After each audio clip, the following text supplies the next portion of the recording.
It's Tom here, just coming at you with yet another video. Today I'll be reviewing the movie Serenity from 2005. And just a quick warning, I'm going to be giving some spoilers, so if you haven't seen the movie and you want to, just go watch it and maybe watch this video later, or you could read my review. But just, yeah, if you don't want the movie spoiled, don't watch this. Go watch the movie. It's good. It's worth seeing. Uh, Check it out. It's good. But yeah, now I'll actually discuss the movie. Okay, this Serenity, it's based on the Firefly TV show, which I forget what year that came out. I think it came out in, was it 2002 or early 2000s? And then I think it was 2 or 3 years before Serenity came out. And it's really strange for me that this movie exists, because it's like, why make a movie out of a failed TV show? I mean, I'm not saying that the show is a failure creatively. I'm just saying the show, only lasted one season and it was canceled due to low ratings. So why produce a movie based on this show that, basically, no one watched? And so it's weird to me that this movie exists, but I'm quite happy it does exist. And the thing is, I didn't watch the show. In fact, I've never seen like a full episode. I think I've seen bits of one episode, but I've never watched the whole series. It gets only one season. I forget. I think like 12 episodes or something, maybe a few more. But I wasn't a fan of the show, which is, it's kind of strange. I actually saw the movie in theaters when it came out in 2005. Which is, I'm like, why did I go see that? I don't. But I think it's just the thing. I like sci-fi. And I am a fan of Joss Whedon, who wrote and directed this movie and created the Firefly TV show. And he's kind of like a nerd god, because he created Buffy the Vampire Slayer, and Angel, and well, really mainly Buffy. That's really what he's known for. That's one of the best TV shows ever, was Buffy. And he's written comic books, and he did was it Dr. Horrible's sing-along blog, which was like a web musical about a supervillain, which I actually loved. I love that. I love Dr. Horrible. So I'm a fan of Joss Whedon, and I guess that's kind of why I initially went to go see this. Although the thing is, I've become a bigger fan of his because of two movies he was involved with. He wrote and directed The Avengers, which I was a big fan of. I'm a big fan of, and he's got the sequel coming out in a couple months. But he also wrote The Cabin in the Woods, which is a movie I thought was fantastic. I really love The Cabin in the Woods. I didn't see that in theaters, but I did. I think I rented it and I loved it. I thought it was a great movie. It's like a horror comedy, but oh man, the film's climax of that movie is crazy. Oh, it's so awesome. But yeah, after the Avengers came out, and because he wrote and directed that, and the Cabin in the Woods, now I'm a big Joss Whedon fan, and I love Dr. Horrible, and I grew up watching Buffy. I was kind of a casual fan of that show, but it is a good show. But even though I didn't see Firefly, that's, I guess, why I went and saw Serenity. But this movie, while I was watching it, because I bought it, I saw it in theaters, and then I didn't think about it for a long time, and then I bought it on DVD, I think a couple years ago, and it was kind of it was kind of like I bought it on a whim, but then I didn't watch it after I bought it, and then I just watched it again recently, and when I was first watching it, like during the opening scenes, I was kind of like, why do I? Not only why am I watching this, but why do I own this movie? Given that I'm not, I haven't seen Firefly. I haven't watched the show that the movie's based on, so why? But by the end of the movie, by the time the movie was over, I understood why I liked it and why I bought it. Because it is a good movie, and I'll tell you why it's a good movie. Yeah, this show, Firefly, is kind of a weird thing because it's a space western, which is a little, it's not the most original idea in the world, because like Star Trek, the original Star Trek, as I understood it, it was basically pitched as a western, because they have guns and they're It's kind of like space is the final frontier, right? It's not the Western frontier. It's using science fiction, but so the idea of a space Western isn't that strange, but it's well, to me, I think the weirdest thing about Firefly is the characters. Even though they're kind of like cowboys, when they're mad, they cuss in Chinese, and it's like, why are they cursing in Chinese? I mean, I understand they kind of explain that in the backstory, and the thing is, if you know anything about the world, I think it's like 1 out of every 3 people is Chinese.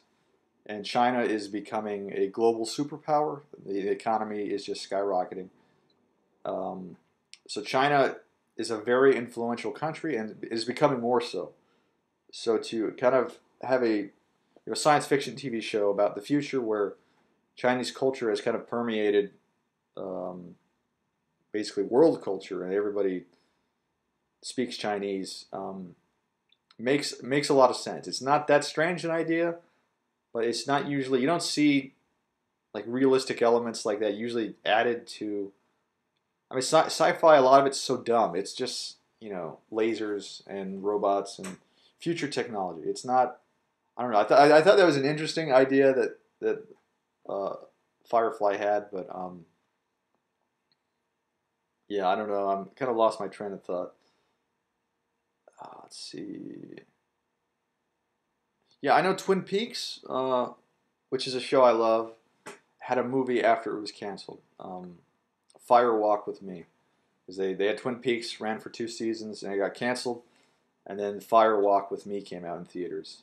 But I'm trying to think of like other TV shows that have done that, and I don't think. And the thing is with Twin Peaks, when that came out, that was pretty popular, and that was it had a lot of buzz surrounding it. It was a popular show, and it ran for 2 seasons, and it was a really good show.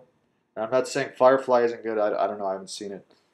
But Twin Peaks was really kind of a big thing. It was when it came out, so it made sense that it would later, even though it was canceled, it made sense that it had a movie follow-up tie-in.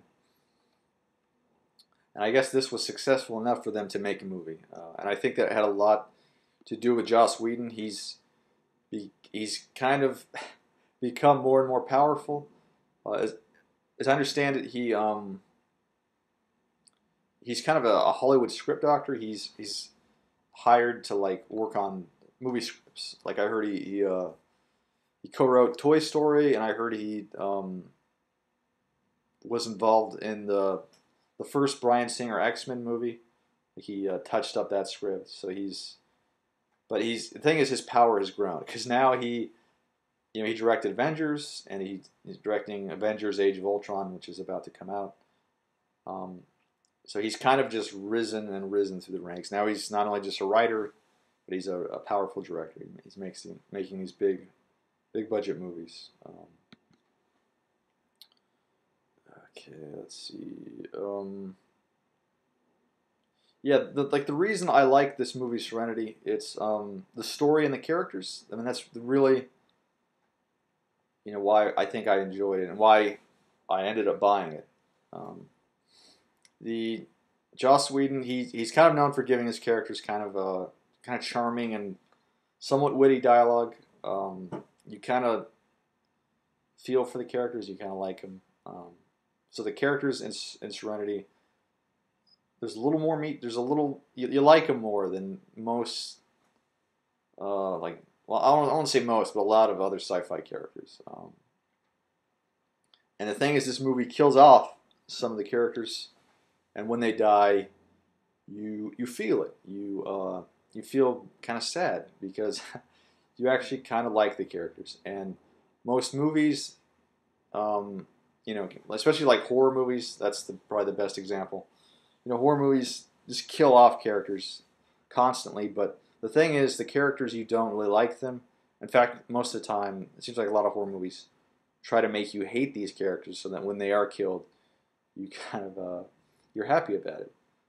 But this movie, it's the opposite. You feel sad when these characters die.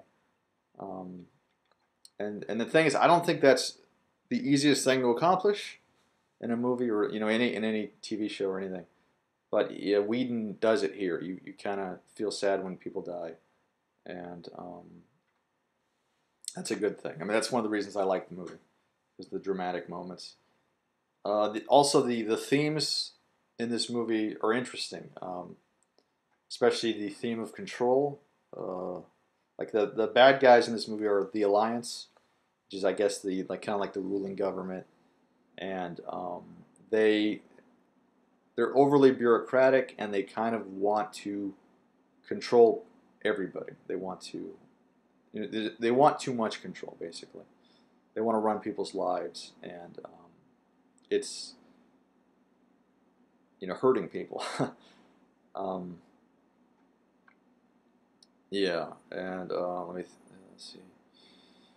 Yeah, and really the idea about control and like living in a society that wants to control you, and I think it's something we can relate to as adults. If you've got to go to a job and you've got to pay taxes and you've got to pay car insurance, or you've got to pay this and this and this, and you're just constantly, taking care of things. And so, seeing that kind of reflected in a movie is cool, and I thought it was interesting. I know I'm stressed out a lot by the system, which often seems inhuman to me. But the heroes in this movie, Mal, played by Nathan Fillion, and his crew, they're kind of individualists, and it's about kind of they're kind of like a family, I guess, because they all have different personalities and all trying to get along together. But they're facing this kind of authoritarian regime.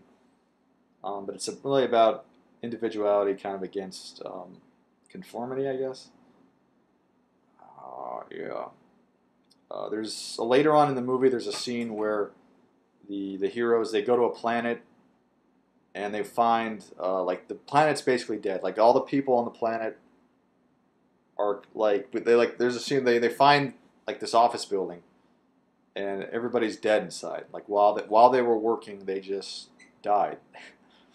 And there's like people in the streets, like people were just going about their daily routines when they just kind of stopped living. And we find out why. It's because the Alliance was pumping in like a gas. They were trying to chemically control everybody with this. I think it was a gas or something, some kind of chemical, and they wanted to kind of maximize people's.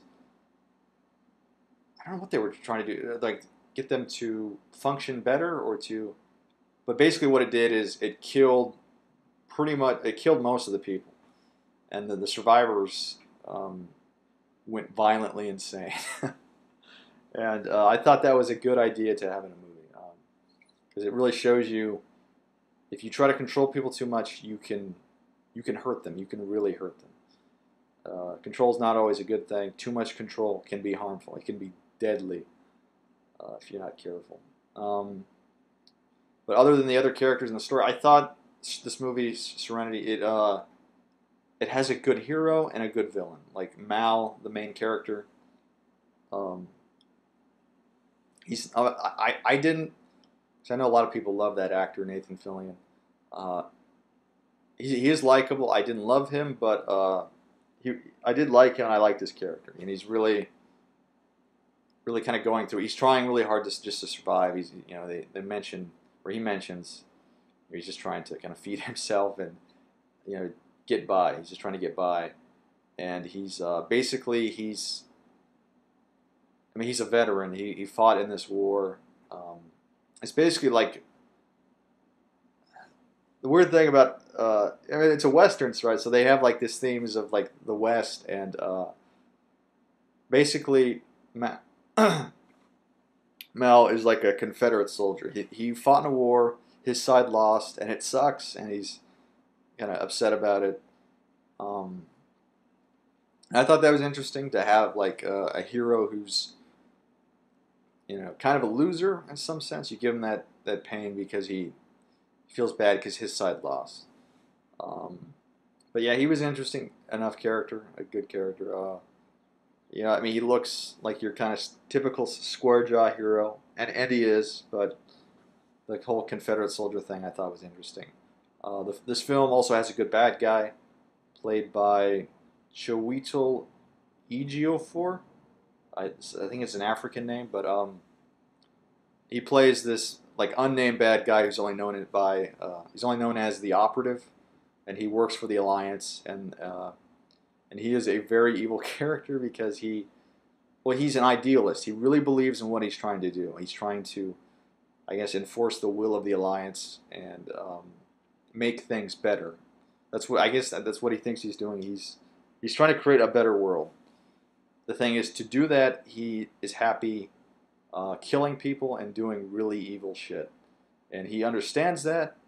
And there's a scene where the villain confesses to Mao that the villain realizes the Operative realizes he is a monster, and he says there's no place for him in the world he's trying to create. So even if he just wants to create this world, he won't even get to live in it.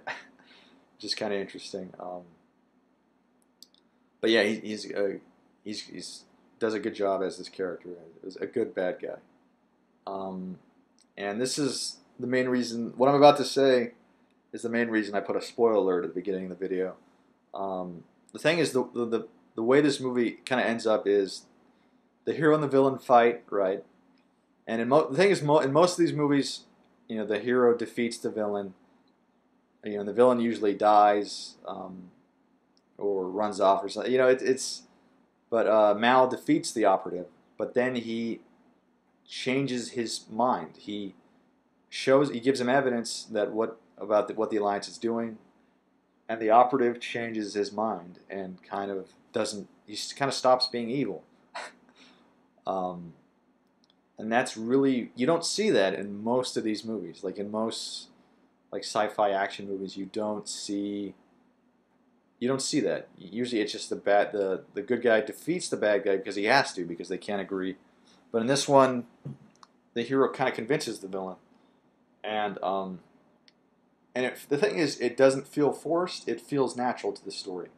It doesn't feel like Joss Whedon is trying to be clever or innovative. It felt really, it felt natural. One of the things is some of the bad guys in this movie, the Reavers, who are basically space cannibals.